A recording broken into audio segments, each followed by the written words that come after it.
मतलब कुछ भी। अब उसके आगे आप विचार करके समाज में देख लो संसार का क्या है। मनुष्य जन्म देवत्व के लिए मिला है, उत्तम आनंद के लिए मिला है। 56 प्रकार के भोग ठाकुर जी को लगते हैं, एक से एक सुंदर स्वादिष्ट भोग ठाकुर जी को भोग लगाओ और उतना पाओ जितने से पेट पल जाए। शरीर को ज्यादा मोटा करने से हमारी दिनचर्या में बाधा आती है, रोग बढ़ते हैं, प्रमाद स्थिति होती है, आलस्य बढ़ता है, भोग बुद्धि बढ़ती है।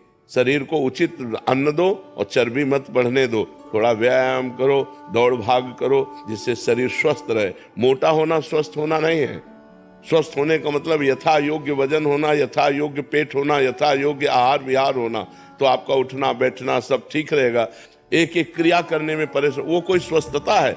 स्वस्थता है कि स्वयं खड़े हो जाओ, स्वयं अपनी दिनचर्या करो। जब तक वृद्धावस्था ना आवे तब तक तुम्हारी कोई सेवा न करने पावे। ऐसे अपने शरीर को स्वस्थ रखो, तब तो खान पान उचित रहा। अब अच्छी चीज मिली, दवा खा ली, वो चर्बी बढ़ा रही, तो वो किसी काम का नहीं। महाराज जी, जैसे आपने बोला कि कुछ भी, तो महाराज जी देखा जाता है ये महाराज जी हृदय की मलिनता है क्या? क्योंकि महाराज जी जैसे एक ऐसे पवित्र आत्मा होते हैं, जैसे कल ही आप हॉल में एक चीटा था तो आपने बोला इसको बाहर किसी का पैर पड़ जाएगा। एक हृदय ये है और एक हृदय की जिंदा को तल रहे और जिंदा को मार रहे। महाराज जी कैसे हृदय? इनके हृदय मलिन हो चुके हैं, कर्कश कठोर पत्थर हृदय के लोग हैं। इनकी दुर्गति होनी है, इनकी दुर्गति होनी है। वो तो बहुत निंदनीय लोग हैं। भारत जैसा परम धर्म भी दूसरे देशों का अनुकरण करने के कारण भ्रष्ट होता जा रहा है। अन्य देशों के खान पान, अन्य देशों के भोग विलास का अनुकरण कर रहा है भारत, जबकि सदा से भारत के धर्म का अनुकरण अन्य देशों ने किया है। हमारा धार्मिक देश है, हमारा पवित्र देश है, जहाँ धर्म और पवित्रता है वहीं सब कुछ है। लेकिन अब नए नए बच्चे तो बुद्धि भ्रष्ट हो रही, अन्य देशों का अनुकरण। ये boyfriend girlfriend live in relation, ये व्यसन, जो ड्रग्स आदि, ये सब अन्य देशों से अपने देश में पधारा है। ये कोई हमारे देश की न शास्त्र में कहीं लिखा है और न समाज में था। 40 वर्ष पहले ये नहीं था। Boyfriend girlfriend live in relation ये सब कुछ नहीं, गंदी बातें नहीं थी। जवान बच्चे बच्चियां एक साथ पढ़ते थे, कभी कोई गंदी हरकत नहीं थी, जानते ही नहीं थे। अब मोबाइल आ गया, छोटे बच्चे से पूरी थ्योरिकल गाथा सुन लो, उससे संसार की पूरी गाथा उसको आती है, पूरा उसको पता है, क्योंकि मोबाइल उसके हाथ में है, जानकारी सब कुछ है। निर्मला यादव जी दिल्ली से। राधे राधे महाराज जी। महाराज जी, संसार में रिश्ते ज्यादा महत्वपूर्ण हैं या पैसा? क्योंकि समाज में पैसों के लिए न पैसा महत्वपूर्ण है न रिश्ता महत्वपूर्ण। संसार में महत्वपूर्ण है भगवान का भजन। रिश्ता भी मरेगा, पैसा भी छूटेगा, दोनों महत्वपूर्ण है क्या? न रिश्ता टिकाऊ है और न पैसा टिकाऊ है। पति पत्नी में विश्वास नहीं रह गया, पवित्र संबंधों में दरार आ रही है, पवित्र संबंधों में विश्वास जा रहा है। तो अगर भगवान का, अध्यात्म का आश्रय नहीं लिया तो कुछ भी हो सकता है, विश्वास करने योग्य कुछ नहीं है। संबंधों की बात पूछी तो आज हर संबंध खतरे में है, क्योंकि जब पवित्रता नहीं है तो जहां अध्यात्म नहीं है, जहां भगवान का आश्रय नहीं है, वो बुद्धि कुछ भी कर सकती है। तो ना पैसा महत्वपूर्ण है, न संबंध महत्वपूर्ण है, महत्वपूर्ण है अध्यात्म, भगवान।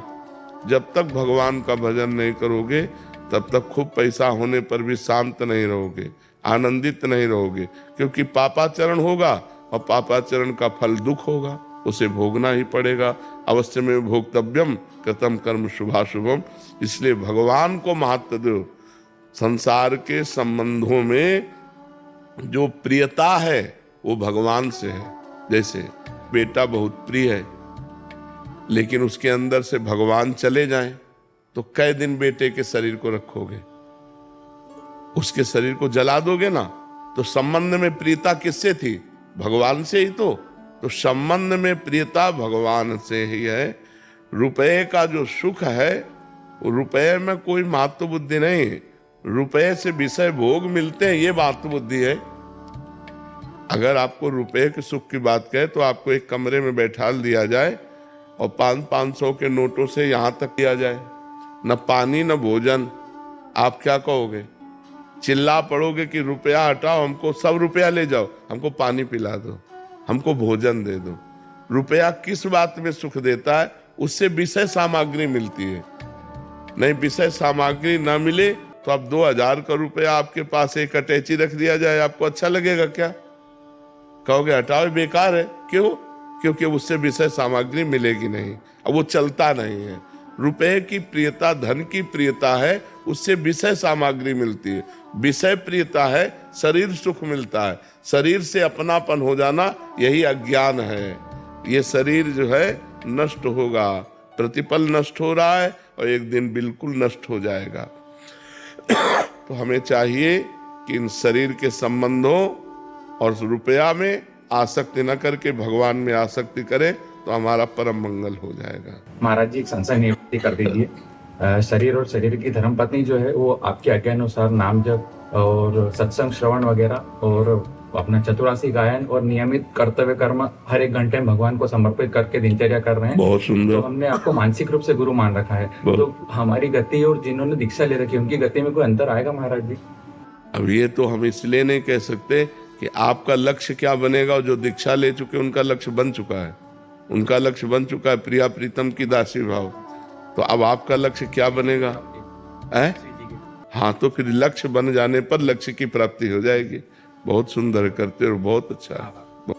हरिदास जी महाराज बरसाना से। राधे राधे महाराज जी। महाराज जी दंडवत प्रणाम।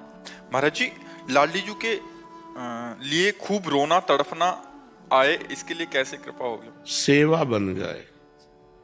लाडली जी की सेवा में अगर हमें कहीं सौभाग्य मिले या घर में सेवा विराजमान करें, सेवा से जो प्रीति होती है और प्रीति से रोना आता है, तड़पना आता है, तो अगर हम श्री जी के श्रीअंग सेवा प्रकट श्री विग्रह सेवा प्राप्त कर ले और वो भी निष्ठा पूर्वक, जैसे जयमल जी निष्ठा पूर्वक ठाकुर सेवा करते थे, सेवा में विघ्न न पड़ जाए इसलिए उन्होंने नियम लागू कर दिया था कि 10 घड़ी जिस समय में सेवा में जाऊंगा, अगर उस समय किसी ने किसी भी तरह की सूचना दी तो उसे जान से मार दिया जाएगा। 10 घड़ी, 1 घड़ी 24 मिनट, तो 10 घड़ी 4 घंटा, 4 घंटा होते हैं। 4 घंटा वो ऐसी सेवा करते थे कि कोई भी उनको सूचना भी नहीं दे सकता था, इतनी सेवा में संलग्नता। अब जहां प्रवेश हुए, ठाकुर जी का पट बंद किया और वही स्नान श्रृंगार 4 घंटे पूरी तन्मयता पूर्वक सेवा करते, साष्टांग दंडवत करते, और जब बाहर निकलते तब कोई बात कर सकता था। ये माडोर एक राजा, माडोर का राजा था, उनका भाई था, उसके मन में आया कि 4 घंटे कोई सूचना दे नहीं सकता और 4 घंटे में हम विजय प्राप्त कर लेते हैं, तो उसने आसो पास जो है जयमल जी की राजधानी को घेर लिया।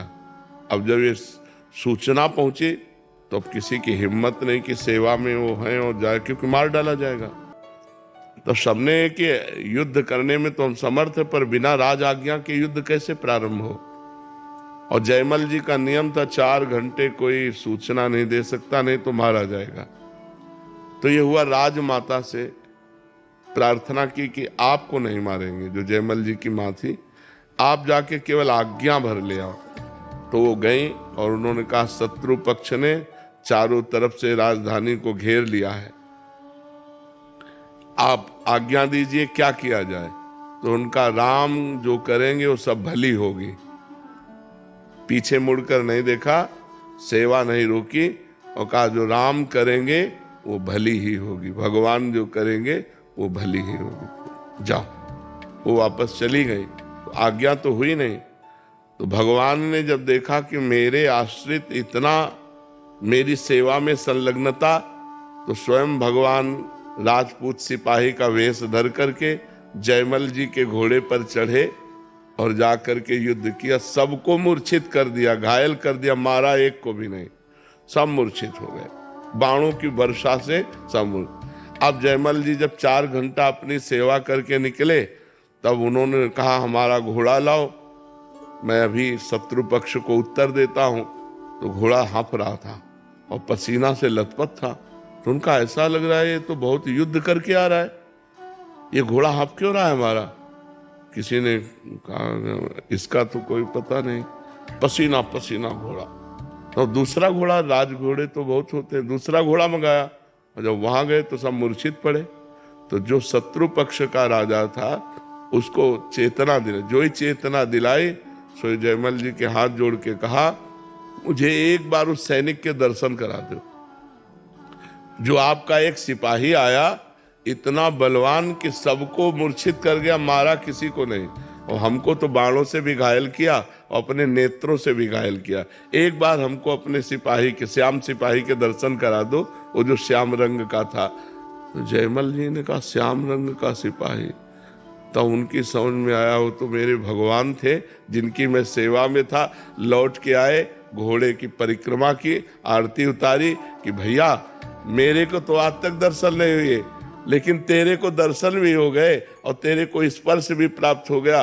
बार बार घोड़े का आलिंगन किया, घोड़े की आरती उतारी, घोड़े की दंडवत की। तो जब हम भगवान की सेवा में इस तरह तन